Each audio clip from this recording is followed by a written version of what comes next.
Before Castlevania had tragic vampire sons and 30-minute monologues about fate, there was Simon Belmont.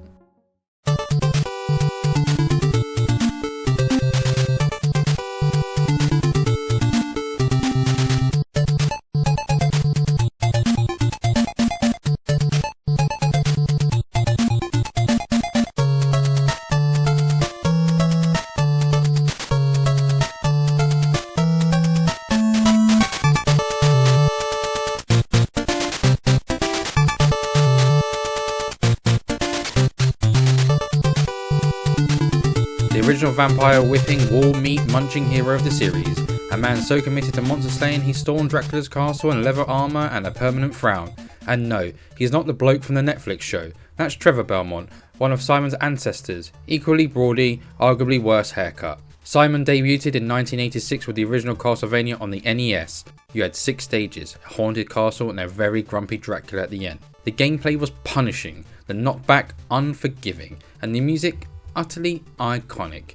In the timeline, Simon's adventure is technically set in the year 1691, making him one of the earlier Belmonts to square off to Dracula, about a century after Leon Belmont first kicked off the family feud. Then the sequel dropped a year later, and with it came a touch of existential dread. In Simon's quest, our hero is cursed by Dracula's lingering body parts and has to reassemble the Count just to kill him again. Lovely.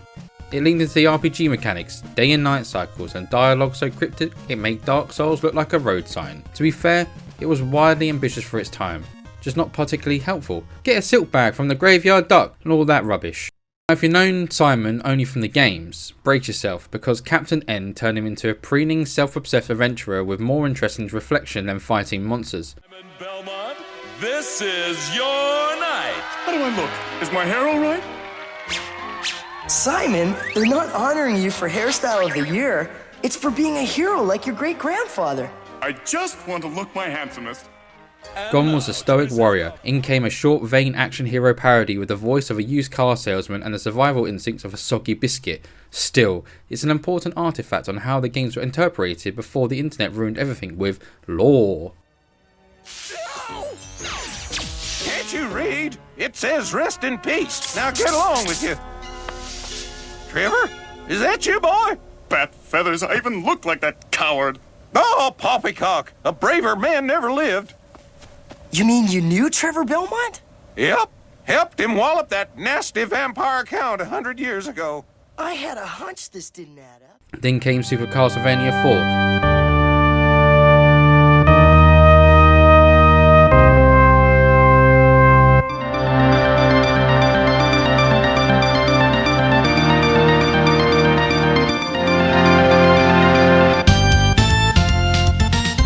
The SNES remake of the original that finally let Simon stretch his legs and his whip. He could now swing it in 8 directions, dangle it like a sad chandelier, and deal with platform with precision that didn't feel like operating a forklift with other mitts. The visuals were dripping with gothic flair, the soundtrack was absolute fire, and the gameplay was tight. Also worth noting, this is where the design of that red-haired barbarian meets gladiator upgrade came in. No longer the vague blonde blob, but a sprite-based beefcake.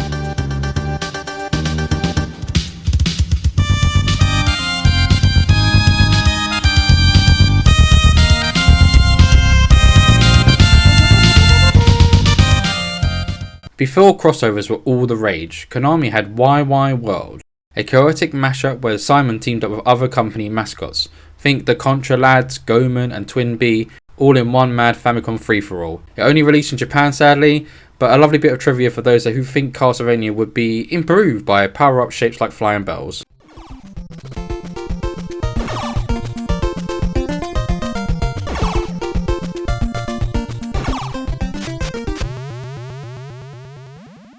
Then came Castlevania Judgement, the fighting game that nobody asked for, with anime redesigns that looked like something out of a fashion show.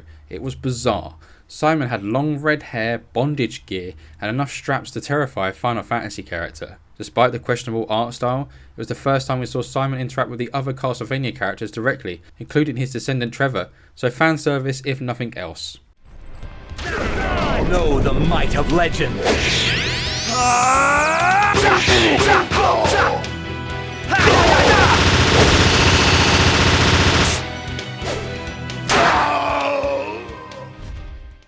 Then, In a move that no one expected but everyone wanted, Simon Belmont turned up in Smash Bros Ultimate.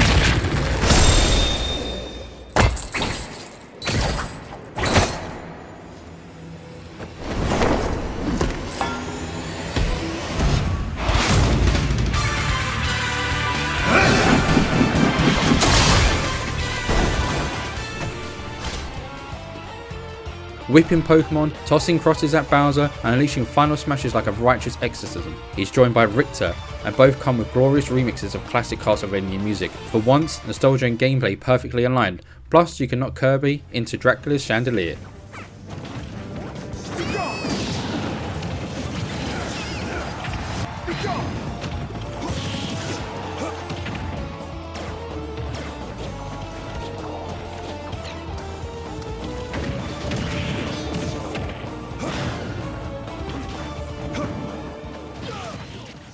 Simon has also snuck into a few other games too. Castlevania Chronicles on the PS1, which is a reimagining of the original game with updated graphics. He's also playable in Harmony of Despair, the multiplayer mashup game on the Xbox 360, and he also shows up in Grimoire of Souls on mobile.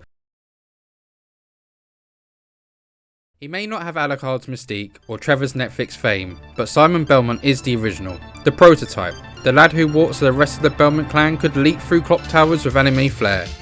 The original NES entry, still exhilarating. Brutal, yes, but in that perfectly punishing inch by inch sort of way.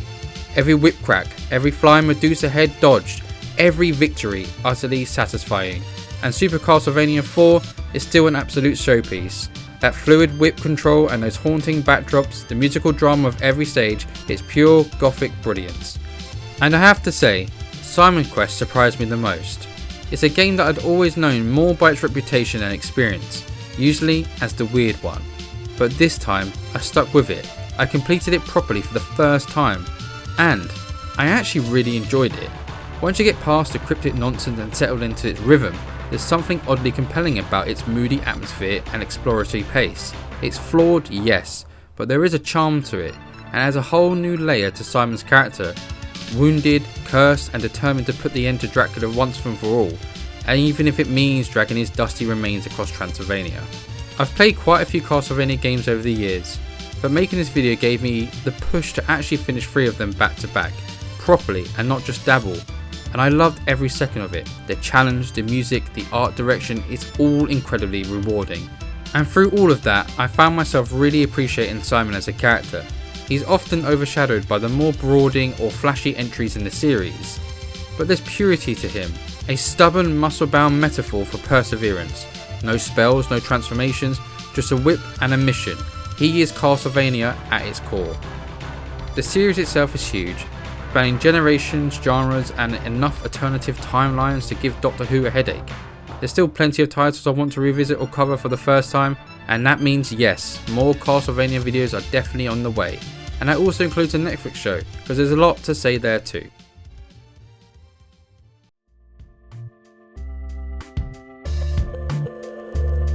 Thanks for watching. If you enjoyed the video, please leave a like and subscribe. If there's a Castlevania game that you love, please let me know in the comments. Keep it Petro.